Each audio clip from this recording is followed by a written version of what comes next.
मंच संभालिए। अब आप लोग देखिए लोग क्या कह रहे हैं, डरते ही नहीं है, एकदम खाटी बिहारी है महाराज।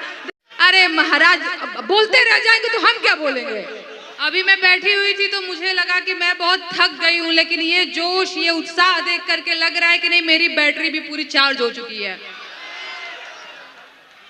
देखिए मंच पे मुझे थोड़ा कम अनुभव है, इस तरीके से मुशायरा वगैरह में सम्मिलित होने का मुझे बहुत अनुभव नहीं है, तो कुछ गलती हो जाए तो माफ कर दीजिएगा आप लोग, ठीक बा ना। मैं धन्यवाद करना चाहती हूँ फैजी रहमान भाई का, जिन्होंने मुझे यहाँ बुलाया और अपनी बात रखने का मौका दिया। मैं सुन रही थी, प्यार मोहब्बत का बहुत बात हो गई महाराज, अब कुछ रोजी रोजगार का बात हो जाए,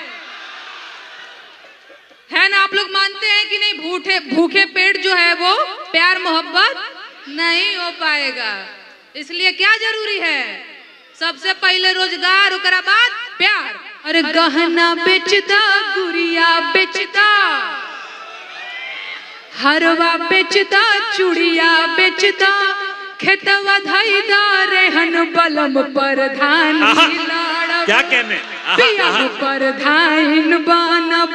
गहना बेचता, गुड़िया बेचता, हरवा बेचता, चूड़िया बेचता, खेतवा धैदा रेहन बलम प्रधानी, क्या कहने पिया प्रधान बनब। कैसे महिलाएं बैठी हुई हैं और एक गीत मैं महिलाओं के लिए ना गाऊं, ऐसा हो ही नहीं सकता। अक्सर हम लोगों को कह दिया जाता है कि ये बड़ी लड़ाकू है, घर में माई से लड़ती है, ससुराल में जाके सास से लड़ेगी, तो हमारे नियने को ढीठ पतो। तो मेरे ही जैसी एक ढीठ पतो है, वो कहती है खाली हम सास से नहीं लड़ेंगे, खाली हम ससुर भसुर से नहीं लड़ेंगे, हम चुनाव भी लड़ेंगे। तो कहती क्या है, अपने पति से कहती है कि ये जी रउए मुखिया बनीला, रउए प्रधान बनीला, ये जी हमरो बड़ा शौक करेला प्रधान बने के, हमारो मुखियाइन बने के बा, हमारो प्रधान बने के बा कि ना। नहीं हाथ उठा करके ऐसे लजा के बोलना से काम ना चली, प्रधान बनना है ना। गहना बेचता, गुड़िया बेचता, हरवा बेचता, चूड़िया बेचता, खेतवा धैदा रेहन बलम प्रधानी, क्या कहने पिया हो प्रधान बनब। कैसे, अरे जितला के बाद हमार बैंकवा के खाता चरचराई हो,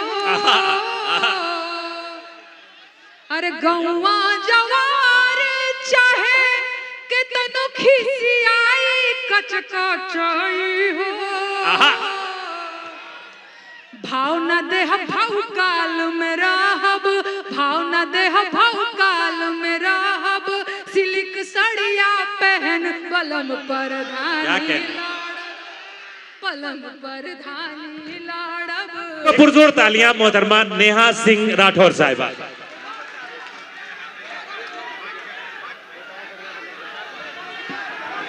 अभी और सुनना चाहते हैं, एक बार पुरजोर तालियां बजा दें नेहा सिंह राठौर के लिए। आपकी बेटी, मैं उनसे गुजारिश कर रहा हूं आपकी तरफ से, लेकिन देखिए उतना किसी के ऊपर किसी से मोहब्बत कीजिए कि उससे बर्दाश्त हो, कि अजीज नेहा जी, अजीज इतना ही रखो कि जी संभल जाए, अब इस कदर भी न चाहो कि दम निकल जाए। तो सुनाने में भी ताकत लगती है, तो इसका भी लिहाज रखें और उनका हौसला बढ़ाते रहें। एक बार तालियों के साथ इस्तेमाल करें। सुना रही हूँ। आप लोग इस चीज को भी समझिए कि एक छोटी सी बच्ची है जो पहली बार मंच पे आई है, थोड़ी असहज भी हो जा रही है, तो आप लोग इसका ख्याल रखते हुए ये आप लोगों की जिम्मेदारी है, ठीक ना। मैं एक और देखिए, पलम प्रधानी पलम प्रधानी लाड़ब, पिया हो मुखियाइन बनब। और का मन में भाव बा नेताजी लोग के, ये लोग विश्वास करे वाला लोग ना हो, इनके मन में भाव का है, अरे ईटा के दीवाल पे पुट्टी पलस्तर हो आई हो,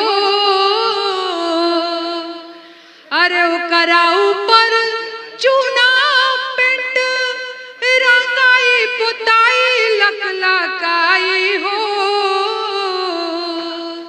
ए मोर बलमुए हो करे जा, ए मोर बलमुए हो करे जा, बदली रहन सहन बलम परधानी लड़ब, पिया हो परधाइन बनब। एक और बात, अरे दुबर पातर दहिया हमारे देखिया कुछ दीने में मोटाई हो, अरे थरिया में मुर्गा भात निकहन कसैया सर पोटाई हो,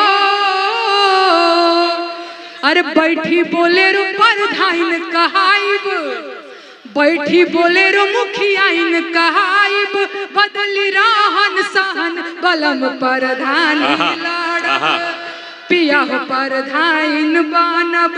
गहना बेचदा, गुड़िया बेचदा, हरवा बेचदा, चूड़िया बेचदा, खेतवा धाईदा रेहन बलम परधानी लड़ब, पिया हो परधाइन बनब। लेकिन एक और बात, क्योंकि अब मैं बिहार में आ गई हूँ तो मुझे पता है कि यहाँ की जो महिलाएं हैं वो थोड़ी थोड़ी दुखी तो हैं अपने पतियों से।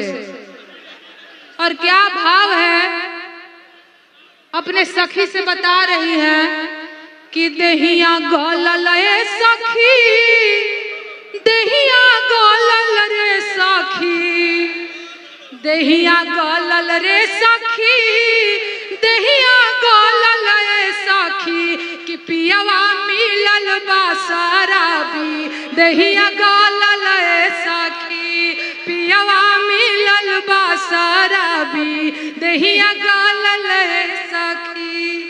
अरे कबो हरवा बेच के पिए, कबो चूड़िया बेच के पिए, हे कंगनवा बेच के पिए, हाँ नथियावा बेच के पिए, पूरा गहने पे नंबर लगावे सखी, पियावा मिलल बा शराबी, दहिया गलल रे सखी। धन्यवाद, अब इजाजत दीजिए मुझे।